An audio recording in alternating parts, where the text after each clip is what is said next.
But if he gets a couple of Typhlosions in play, another Reshiram or a Revive, and just does not sacrifice these, he might be in okay shape. Obviously, he's not in the greatest of shapes, but that's the fragility of Yamato's deck. The Lantern takes 3 energies to attack. The Zekrom takes 3 energies to attack, and you can only Pachirisu so many times if you do even run it. So, I mean, it'll be down to how quickly can Sami get Typhlosions into play. If he doesn't get 2 into play this turn, do you think he can still win?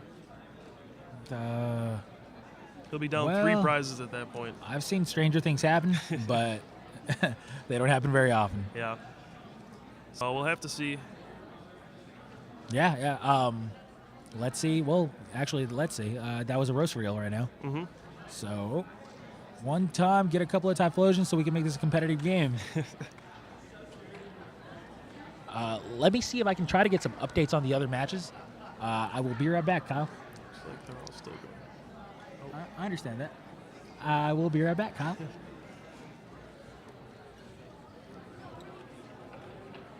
All right, so it is important to note that Sami will not be eliminated if he loses this game. You have to lose 2 games to be eliminated from this tournament.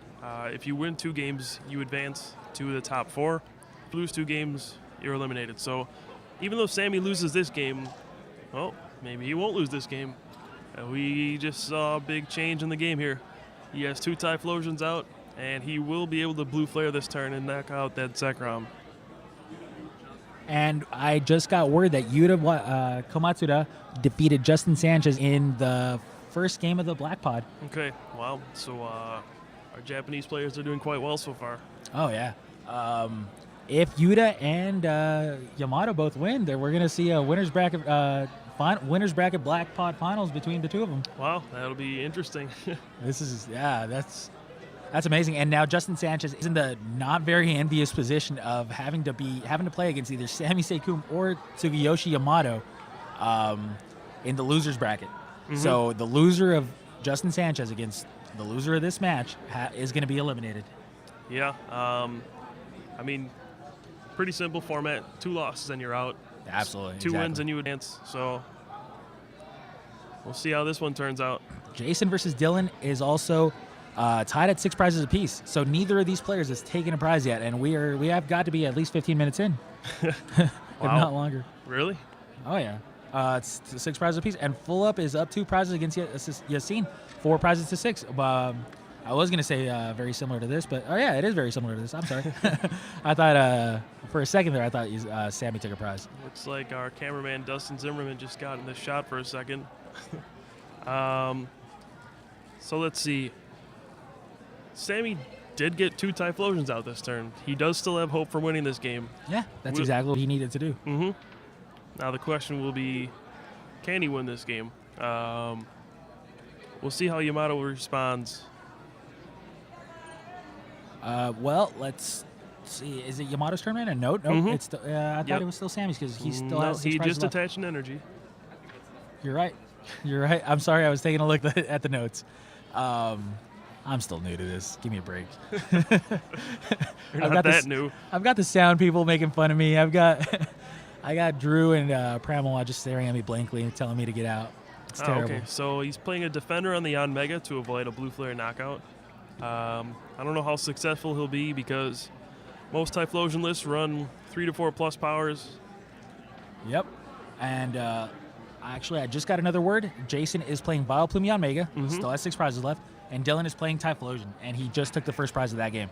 Okay. Now, Jason is running a very unusual deck, a very slow to set up deck. It's basically you try to grind your opponent out and just win a very ugly game. That's the point of his deck. So the fact that they've gone 20 minutes without taking it, and barely taking the first prize says a lot for Jason's board position. Yeah, it doesn't surprise me. That's his plan. All right. And Full Up actually has 2 prizes left, and they're playing the Primetime Mirror, actually. So it's Yassine against Chris Full Up. Okay. Both players are playing the Primetime Mirror, and Full Up only has 2 prizes left. So it's not looking too good for Yassine here. Yeah. We'll get some more information on that later, but we still got this game to settle. So no doubt about it. Looks Back to the action, boys. Looks like Yamato did attack into Reshiram for 70, and he attached a defender, which is kind of dangerous because it's very easy for Sami to add 10 more damage. Yeah, absolutely. We're looking at Sami. Sammy's using Afterburner on his Reshiram, and I'm sorry, they're giving me notes here. Sammy's adding Afterburner to his Reshiram and the bench Reshiram as well. So Sammy's setting himself up for the later game. That's exactly what he needs to do here. And as long as he can do revives and junk arm on the revives, he should be fine. He should be good to go. Now at this point in time, this is where you go into the war of attrition. We see 2 lanterns on Yamato's bench. Both lanterns are going to be attacking when they need to. There's no doubt about that.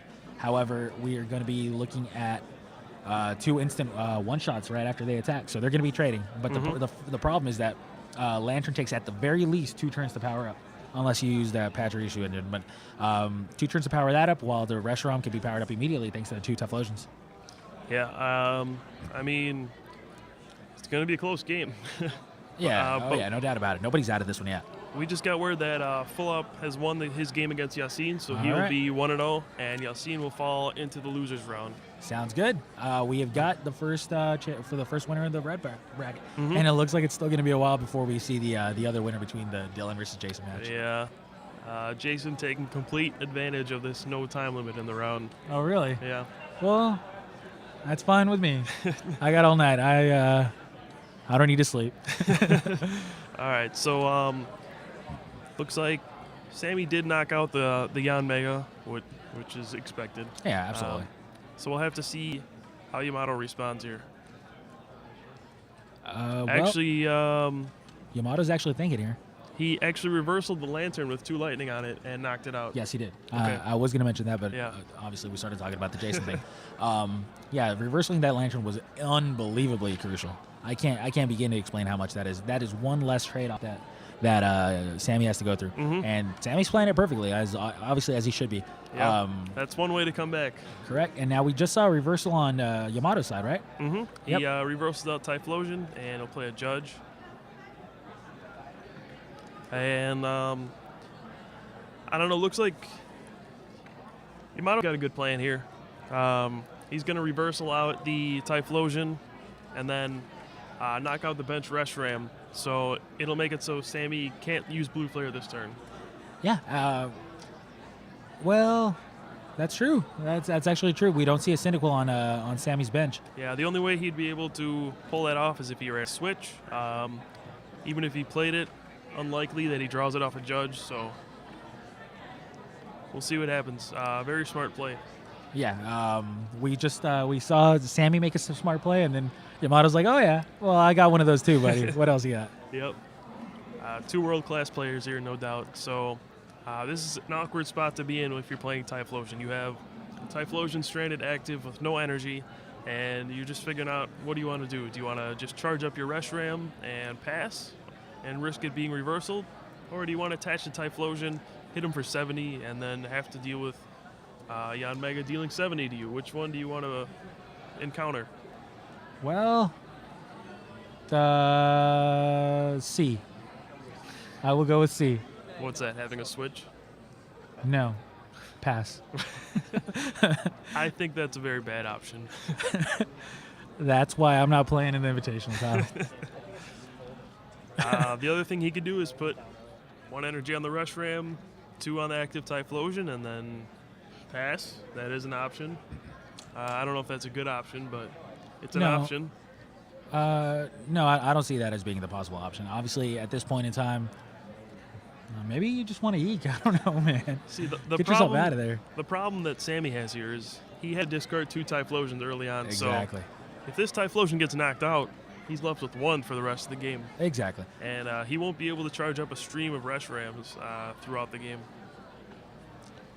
Yeah, that's absolutely correct. And I believe Yamato obviously knows that. So does Sami. So I personally believe that he just has to get out of the active spot as soon as possible. If your opponent's going to want to kill it, then make him waste a reversal and make him hit that heads. Yeah. So we'll have to see how this plays out. Just an awkward spot.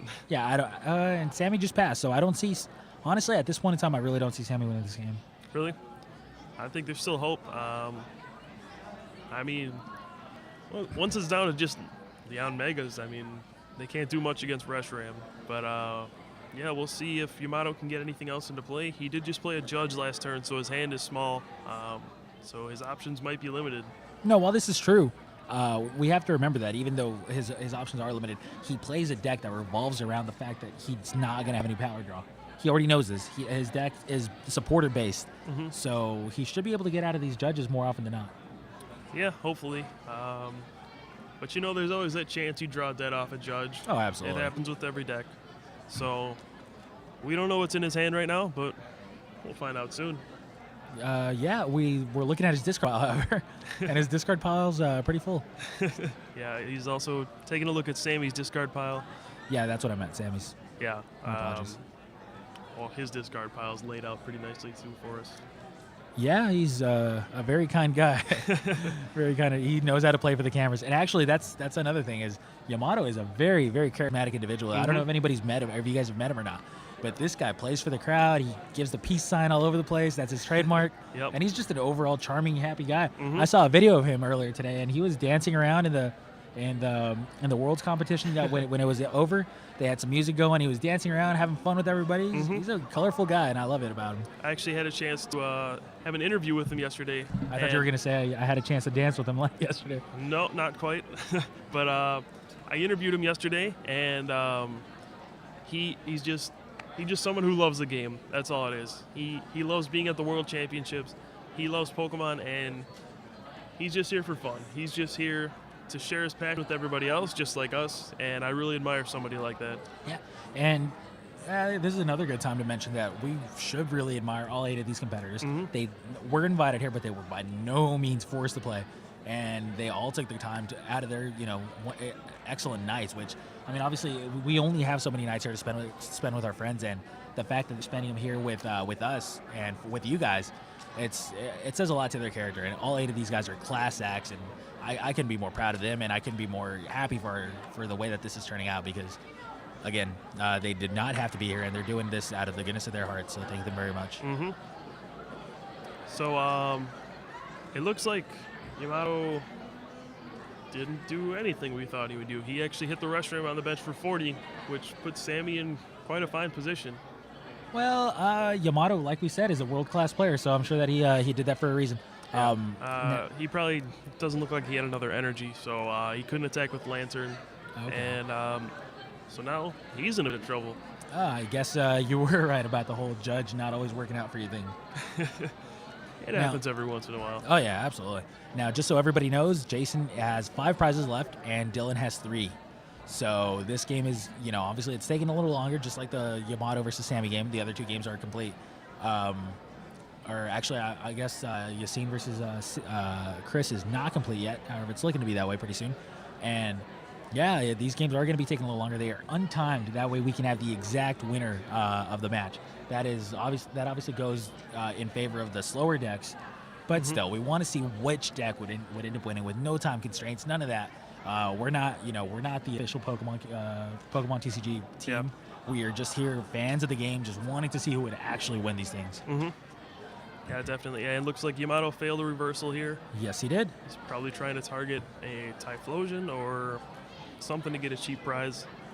That's going to be his way to win this game. He has to hit reversals for a cheap prize this time of the game. Yeah, like we said, given Yamato's board state, he was probably going to win. However, given the fact that he could not attack with Lantern, it kind of hampered his problem. So now hampered his board position. So now he's got to find a way to even that up. He's ahead of the prize count by 1, and in order to take advantage of that, now he's gonna have to take another prize. And if he can do it off a Typhlosion, it's even better.